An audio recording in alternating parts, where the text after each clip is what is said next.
Hello everyone, it's Christy from Christy's Beautiful Life. Welcome to Off the Board. Today I am scrap lifting the fabulous Crystal from Pineapple Papers. She is the creator of this idea of using off of our layouts or inspirations from off the board and bringing them onto our own pages.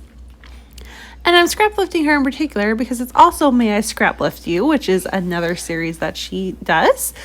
And I haven't been able to play much. I only got one layout done, so I definitely wanted to make sure that for off the board, I was able to get two, like one more in, and to make it, of course, of Crystal because I absolutely adore her. She is just so very bright and vibrant and a lovely person all the way around. So I definitely wanted to get her acknowledged within my layout for today.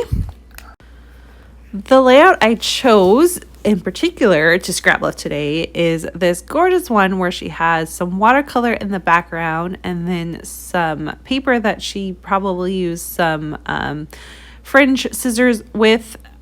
I think there's 6 different pattern papers there.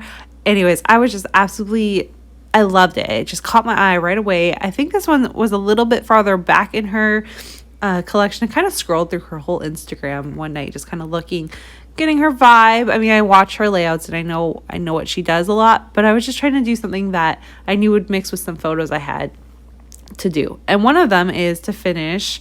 I have 2 layouts left to do to finish my vacation from last year. I used this collection and documented most of it back in March for my How to Kill a Kit with Style.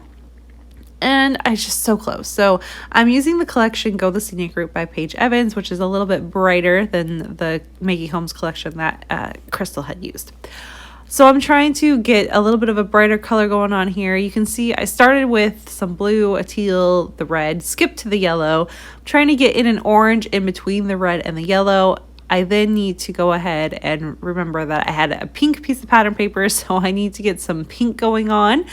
So I'm going to add some pink to the top above the blue, which worked really well, actually. It looks a little weird because you'd think I'd have the pink farther down, but I liked how it kind of almost balanced everything off a little bit. And then I'm going to finish it off with some green at the bottom. And I just really love how that looks. I added some water splatters to it and then let it kind of dry. I soaked up a little bit of it, but then I really just let it dry overnight so that I knew it was nice and dry and ready to go for the next day. While I let all of that dry, I just love that effect. It's so pretty. And I had a really big fat water brush, so it made really big fat drops, and I just loved that. So I don't have fringe scissors, and I'm going to just use my own scissors and cut and make the fringe look all by myself, and it works just fine. It would be really nice if I was smart and just picked up some fringe scissors because I do not think they're very expensive. But I tend to do this with a lot of things. Like, I didn't have a trimmer for 2 years, and I was just like, yeah, it's fine. I figured it out. I think I used a ruler most of the time and just tore my paper, and I didn't care. So I'm a little bit of a lazy scrapbooker that way, if you think about it. I just kind of, if I don't have it, I find a way to use it. Even though it's really easy to buy things, I save my money for the actual products instead of the tools sometimes. But that's okay. I'm going to get these all cut out and then play around with where everything's going to get placed. But yeah, it's super easy. You just cut. The only thing you have to be careful of is you don't cut up too high, because I did that with this one and I almost cut it in half. That wouldn't have been a huge deal either. I just had to piece it back together. But that is one thing you have to be careful of, is you try not to do that. You do want to leave a little bit of a uncut section at the top. That way you are able to put some tape there and then layer them. All right, so it's the next day, and I'm going to do a little bit of mixed media as well. I mean, more mixed media on top of it. I'm just using some modeling paste through a stencil. This one in particular happens to be a directional arrow one from Simple Stories. And I just add it in a couple places. It is super subtle. In the end, I'm not sure that I would say you even see it, but I know it's there, and it was really pretty to look at. So it's all good. It just gives a little bit of texture and fun and playfulness. And now I'm going to try and color match these. for the most part. I mean, they're not perfect, but the yellow's on the yellow, the teal's on the teal, pink's on the pink, blue's on the blue, green's on the green, red's on the red. The other two are kind of whatever. I love how this looks. And they're all different sizes because, again, this is scraps that I had. I only had 2 sheets of 12 by 12 left. And so this is all just scraps. And I just worked with the sizes that I had. I think I even trim a couple of them. And I try to make sure that they're some on to the left and some are more to the right. There's my photo I'm going to use. One of my photos that I'm going to use. It's the main one, though. I love this photo so much. And I think that's why it took me so long to document it, because I was kind of holding off on it.